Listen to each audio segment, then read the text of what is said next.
Today, Nirvana, Kurt Cobain, negative feedback, negative criticism, and the nature of artistic freedom on the Nick Oliveri Show. I'm your host, Nick Oliveri, Ukrainian-born, best-selling novelist. Did a book tour all throughout 2024, and man, I am tired in 2025 and want to do a little less traveling, although there will be spots to hit soon enough.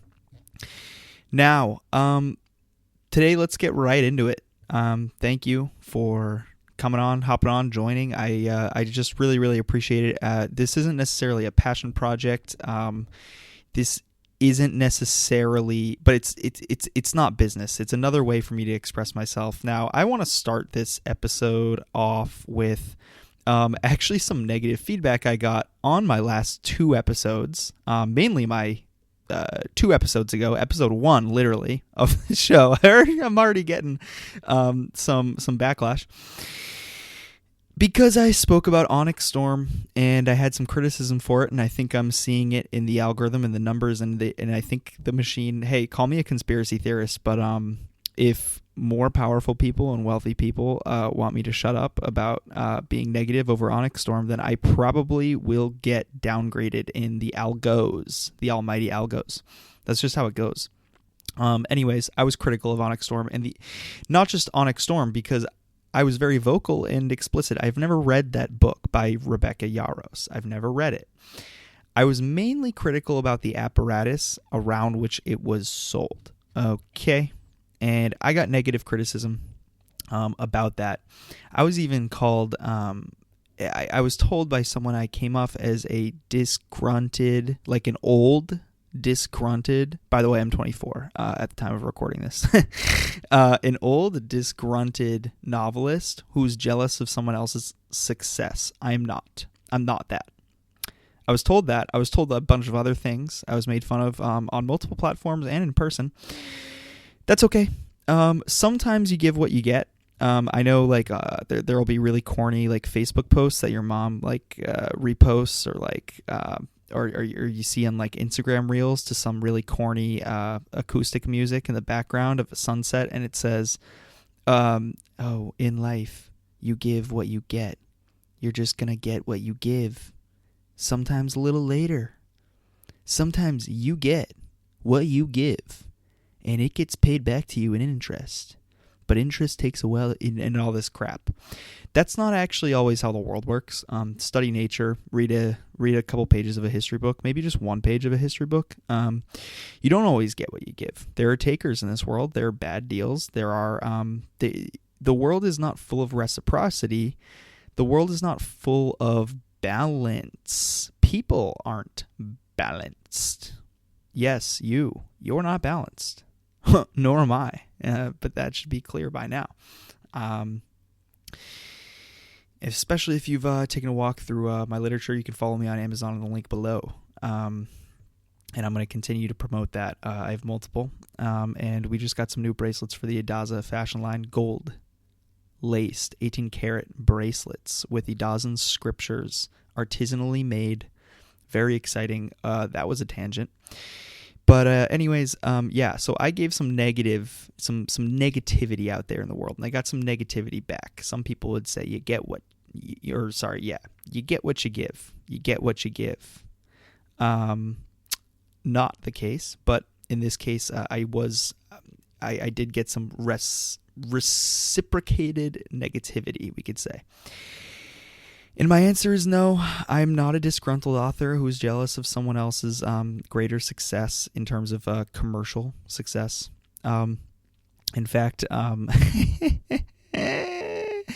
are a lot of critics that liked The Conjurer, my debut, a lot more than, what was it, her 18th or 19th book ever published, which was something Wing, or something like that.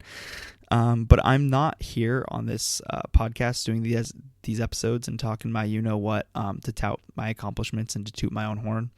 I'm just not going to do that. I'm not here for that. But I know who I am. I know what I'm worth. And on some days and some weeks when I don't, I figure it out. And sometimes it's a journey to learning what you're worth, and you continue to go on and go on and go on. But ultimately, I'm I love me some me. I like what I've done. I love what I've done, and I love what I do. So there's nothing disgruntled about it. And if you take a look at the last 2 episodes, it was a fairly calculated diatribe of the traditional publishing industry and the apparatus that surrounds a book like Onyx Storm with the spectacle. I don't like how it was distributed and produced. I don't like the craze. Now, granted, I'm, of course, a very biased individual. I myself am a hypocrite, in that everyone is biased, yes, but I'm going to go ahead and admit my own biases. I am a natural-born contrarian. I don't know why. I don't know where that came from. Ever since the cradle, ever since the womb, I've been saying no when people say yes. I've been zigging when people zag, and that's just how it goes. So you can take that for what you want, but at least hear my words clearly and explicitly. And if you're going to leave feedback, kind of like how I didn't comment on the contents of Onyx Storm because I didn't read it. I just told you what I'm assuming is in it, and then in the second episode I told you what I read about the reviews of what's in it, and then my presumptions after no research were affirmed. Wow, would you look at that? Maybe I do know a thing or two about publishing. Maybe I have been doing this for some years now. Maybe. Either way, this is not a channel for negativity. This is not a podcast for negativity, and I'm not only going to give criticism. In fact, that's kind of rare. It's just so happened that I started this right around the time of Onyx Storm, and in this craze and these midnight lines wrapping around the corner, starting at 4 a.m. in the wee hours of twilight and dawn, just for this one book that I'm sure they'll be able to buy a week from now. It's very impressive. I wish Rebecca Yaros, if that is how you pronounce it, the most success. And her family and her friends, I hope it continues to go well for her, in a way. So no, this channel isn't just going to be me giving diatribes to other authors. I'm not going to go all Edgar Allan Poe on you folks. And when I do critique more books, like, if I'm ever reviewing a book and I really don't like it, I'm going to give you the reasons as to why I don't like it. If I've read it, and I'll, when you read it, you are technically studying the contents of it. Of course, I have my own unique perspective as a self-proclaimed prose stylist. I love how things are said. I'm not always as interested in what's said. I haven't read Onyx Storm. There's a very slight chance I do. Probably won't. Very slight chance I do. We'll see. Anyways, let's get to the main topic of this episode. I wanted to talk about it. It's been on my mind for a while. I am like a dilettante historian, or just like someone who loves history and all types of history. I'm someone who loves art and all types of art, and that includes, music and paintings. Obviously, I love literature. Obviously, I love philosophy and diving deep into the themes of literature and film and things like that. But I love biographies, and I love what they can say. And they could be as recent as people who are still living, current memoirs, but usually I like more historical figures. Unfortunately, this is now an historical figure. His name is Kurt Cobain. You may be familiar with him. He was the frontman for Nirvana. Here's where we get into this episode's meat and potatoes, which is artistic freedom. I want to go over a scenario. So if you don't know Nirvana, how do I describe him? Very, very, very, very big in the early 90s. Dave Grohl, ever heard of him? Kurt Cobain, long blonde hair, ever heard of him? Always had that like 5 o'clock shadow, but it never really grew that much, and it never really got clean shaven. I don't know what was up with that. Maybe he just had a great trimmer. I don't know. But it was part of the image. Courtney Love, I'm just trying to tell you things. Early 90s. 93 was in Nevermind came out. Album cover with the naked baby on it, swimming and reaching for the dollar that is of course attached to the fish hook. This is all being seemingly photographed in a pool or in a body of water of some sort, and the baby's like really happy and reaching for the money. It might be like a sign that like, oh, from cradle to grave, we are taught to, chase money, and then the money's a trap because, the fishhook metaphor. But anyways, that's an album I absolutely love. I know that's not a very hot take. I love Nevermind by Nirvana. There are no skips on that album. When you listen to that, you put on the album, you put on track 1, and you go. And there's something to be said in every line. There's always something being said, even when there are spaces in Kurt Cobain's lyrics. So Kurt Cobain was a frontman. That's if you don't know who Nirvana was or is. And by the way, they were a grunge band. Didn't even tell you. Musicians.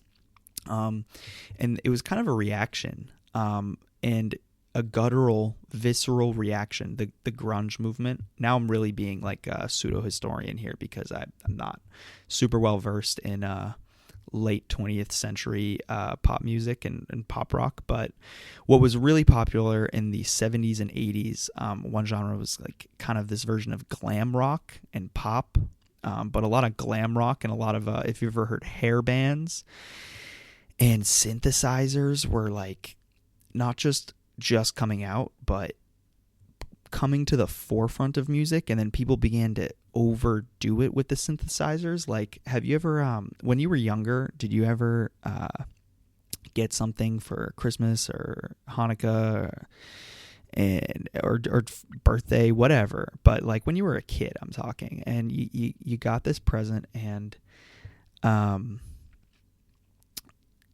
maybe you only got like three big presents, or just 3 presents in general, and this one just captured your attention, and that was like all you. Maybe it was a video game, maybe it was a dollhouse, maybe it was a toy truck, maybe it was a book, and for a movie, whatever, Lego set.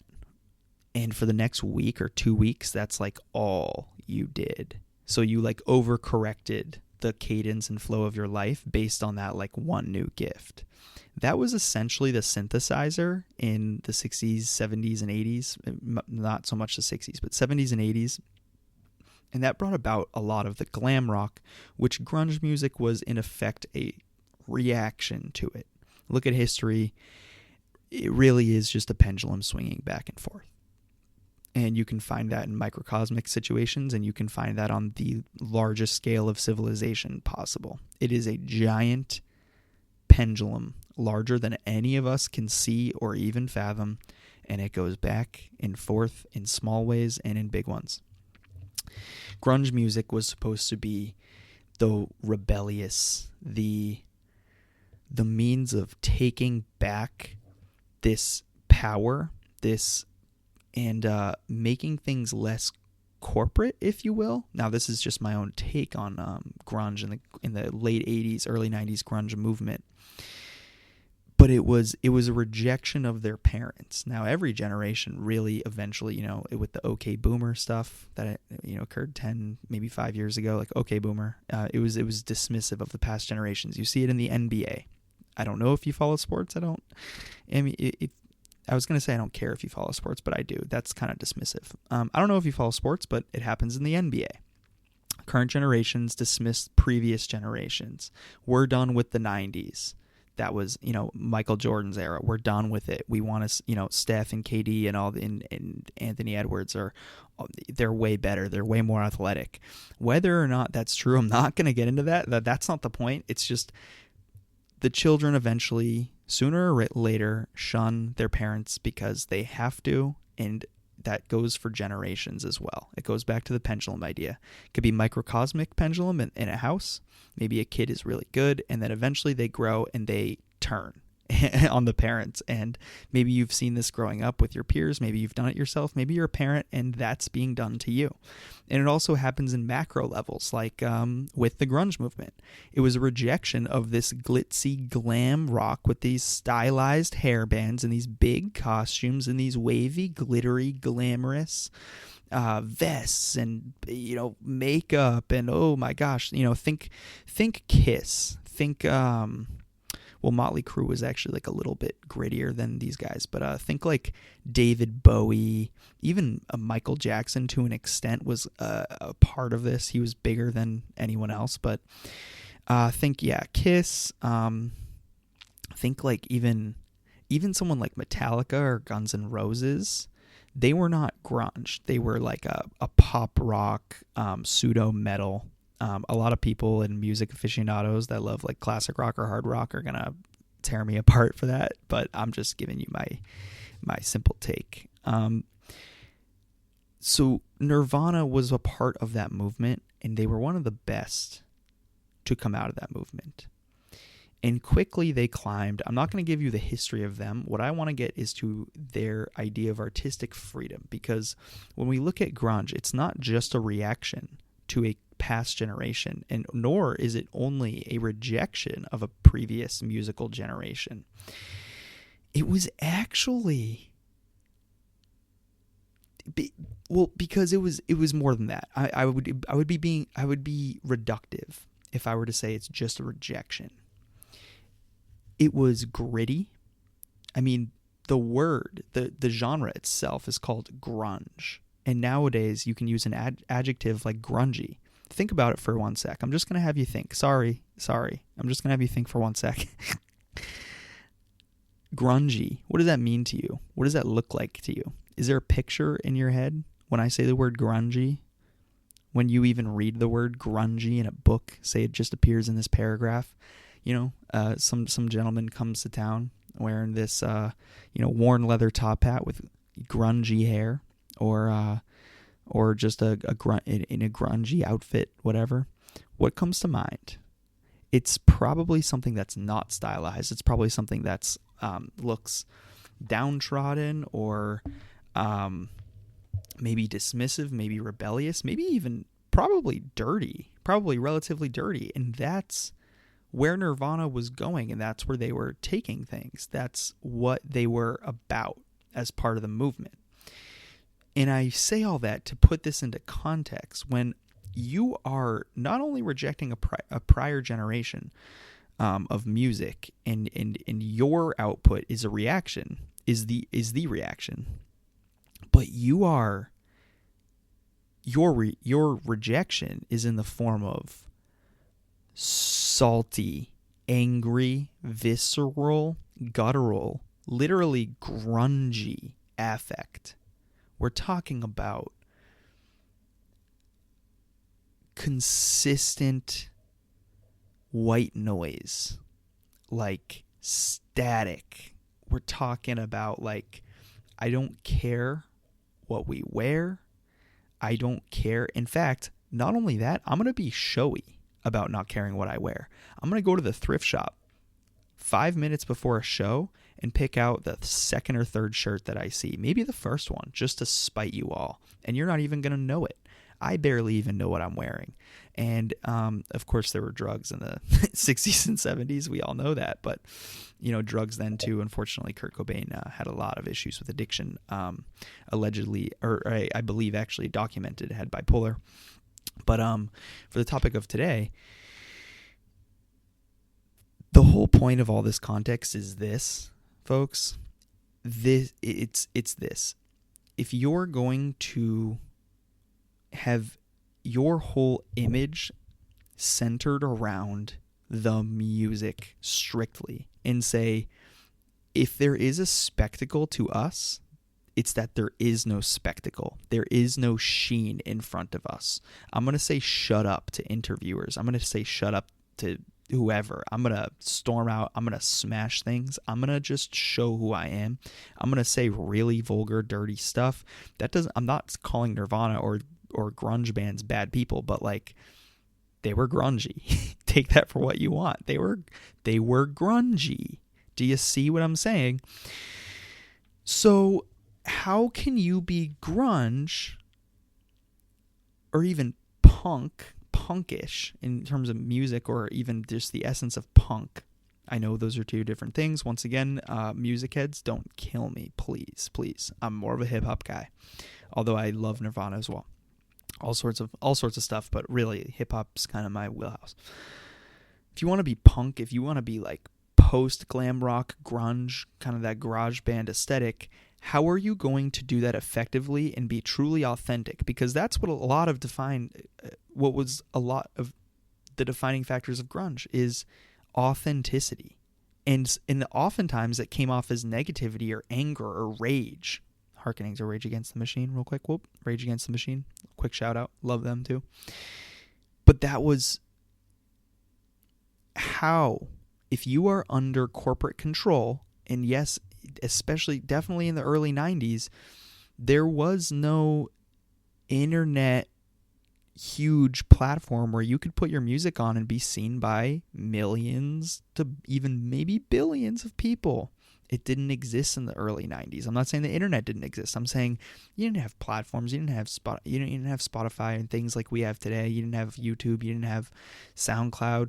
You had to go through a record label and get discovered somehow by a big wig with big pockets who was probably exploitative in how they got there. Once again, I'm saying probably. I'm not saying every record label exec is exploitative, but come on now.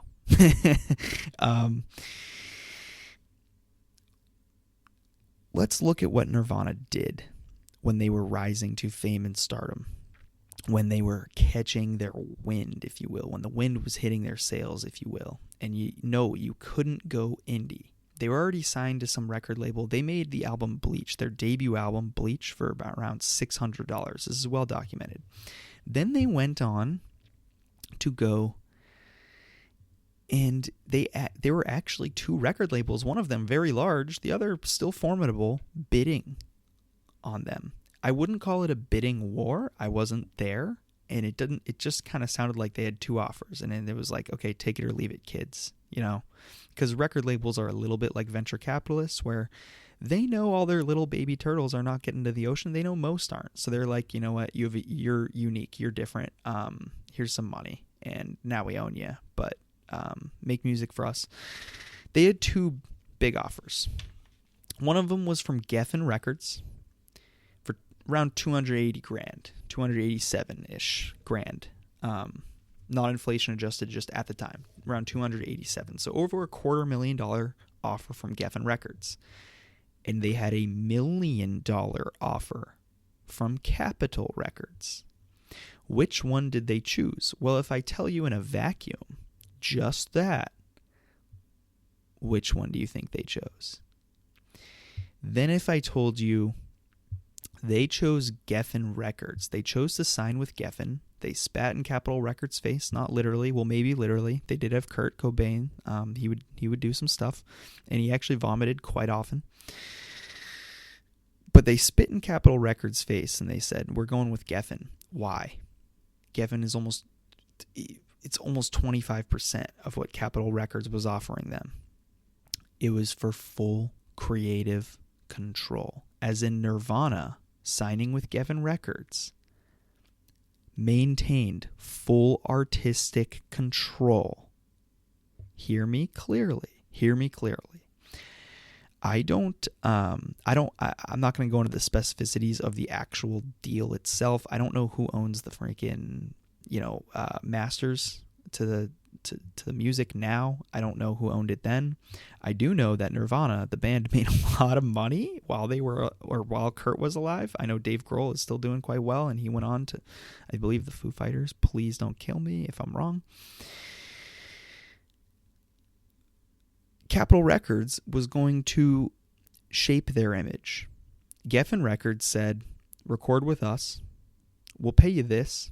We know it's not even a third of what they're offering you, and we're talking life-changing money. If we adjust that for like late 80s, early 90s money to nowadays, for inflation, boy, that's life-changing money if you don't have a lot to begin with, and I don't think those guys did. And it was 3 of them, but they wanted full creative control. And I'm going to read you a quote. And I just want you to remember and think when I read you this quote. Whether or not you know Nirvana, you've probably heard of them. Think about if you truly love Nirvana, if you love grunge or metal or hard rock and you're a big Nirvana fan, if you've barely heard of them, there's a reason why you've even heard of them. Even if you hate their music and have heard of them, there's a reason why you've heard of them. They were massively successful and they have a cult following to this day. No, they obviously can't tour due to very sad reasons, but they are of legendary, mythical, monolithic status, up there with maybe the top 10, 20, 30, 40, 50 rock bands of all time. And folks, there have been a lot of rock bands. And I'm not just talking about top 50 commercial success. I'm talking top 30, 40, 50 in terms of just impact, in terms of how many people they've inspired and influenced. They're influencing this podcast right now. I know it's a little meta commentary, but like, just think about the impact, the name, the cover of their album. If you've never listened to one of their songs, you know Smells Like Teen Spirit. Come on, you know when those first few notes start playing on the guitar in pure from Pure Silence. Everyone knows the riff, guys. They didn't get that because they said, okay, record label exec, we're going to choose exactly who you want to produce us. We're going to, we're going to turn you in all the lyrics before we sing them, and you're going to have full, you get to approve the album. And if we say anything you don't like, and if we step out of line, don't worry, you paid us $1 million, so we'll be happy. Nope, they said. They sacrificed almost $700,000 in the interim to make what they wanted, to make what the hell they wanted, because what they wanted was national distribution and a means of making the best art possible. And of course, a record label got you both with Geffen. Geffen was big enough. They could nationally distribute them, and they had the producers, the means, the studios, and all else to get them there. Nirvana just needed to show up, and they needed to practice and just use their heart and soul and just be the artists that they were. And that's all they wanted to do. It was bigger than the money. Does that mean that they were like, no, you don't even have to pay us, just distribute us? No, of course not. I told you last episode, like, yeah, I kept saying the word cash grab. That's a negatively connotated thing. Like, maybe every job you take is a cash grab, no matter how small paying or how, large and looming in salary it is. That might be a cash grab. I don't know. It's subjective. They still took the money. They took the $287 before tax. Let me read a quote after they signed with Geffen Records from Mr. Kurt Cobain himself. The long-haired, blonde-haired man who sold the world. Just kidding, that was one of their songs. He said, quote, "We have one of the best contracts." Oh, and by the way, I'm going to stop you right there. This is after turning down. Essentially, they were turning down almost $750,000. That's $750,000 in the early 90s. So probably double that. I'm really, really, really rough at math, but probably double that. They turned down over $750,000. And Kurt Cobain immediately reacted with, quote, "We have one of the best contracts any band has ever had." Huh? "We have complete control over what we do. If we handed in a 60-minute tape of us defecating, Geffen, as in their label, would have to release and promote it." I'm going to read that one more time. I'm going to say a few words, and then I'm going to bounce. Just think about this. Just meditate on it. "We have one of the best contracts any band has ever had. We have complete control over what we do," Cobain says. "If we handed in a 60-minute tape of us defecating, Geffen would have to release and promote it." They'd have to. That is the artist gaining leverage over the machine and succeeding. Not everyone's going to be a Nirvana. And if you think that everyone can be that, look at something called the power law, something I was introduced to around the age of 17, 18 years old. Look at something called the power law. It's true in entertainment, especially, but it's true everywhere. It supersedes, or not supersedes, it's intrinsic in nature. Not everyone's going to have the success of Nirvana. But I'm using Nirvana as one of the most salient examples of saying, F the man, but maybe we could use the man to get our words out, to get our art out. It is a little bit Basquiat-esque in that way. And don't you worry, I'm going to have a Basquiat episode on this.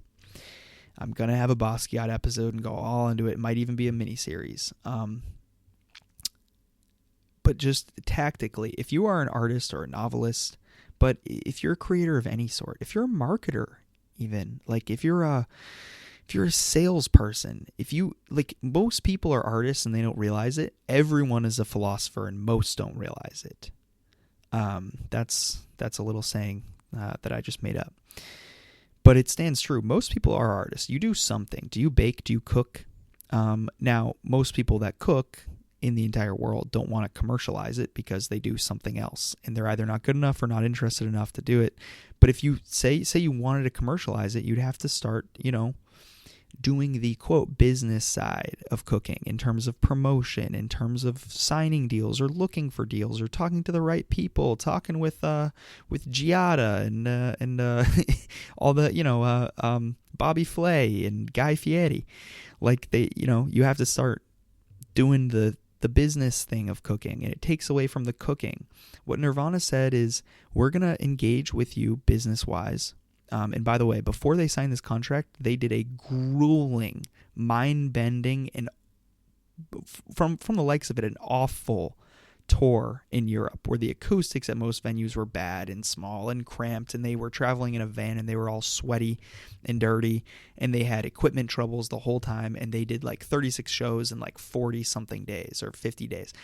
Something insane in Europe, in a foreign land, just to make it happen, just to be able to play their art. Because playing their art, here's the thing, playing their art was good enough for them.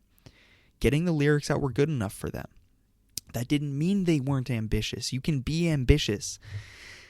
Oh, I'm going to bring this back to Onyx Storm. Man, some of you are going to hate me. Does Rebecca Yarros have full creative control? And I'm genuinely asking that. I don't know.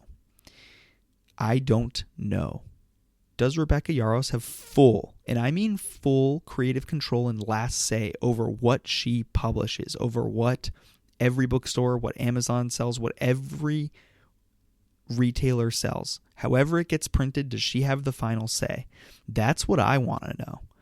Do you ask yourself this? Do you have the final say? If not, why not? Think this is if not a long euphemism, an extended metaphor for your own life. You probably are an artist in some way. I don't know if a lot of novelists listen to this specifically. I love studying painters and filmmakers of past and present, and all sorts of other types of artists.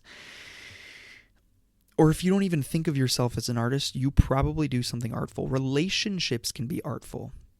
But I just want you to think of the operations and the business side and say, I'm going to utilize the crap institutions or the crap, what I deem to be like the filthy parts of the world, the greedy corporations, or those guys that have the sleazy, greasy haircuts that just want to shake your hand and with the big smiles, with the big white veneers on their teeth, and going and nodding at you and going, yeah, like just, using some of the systems and institutions in life that we think suck.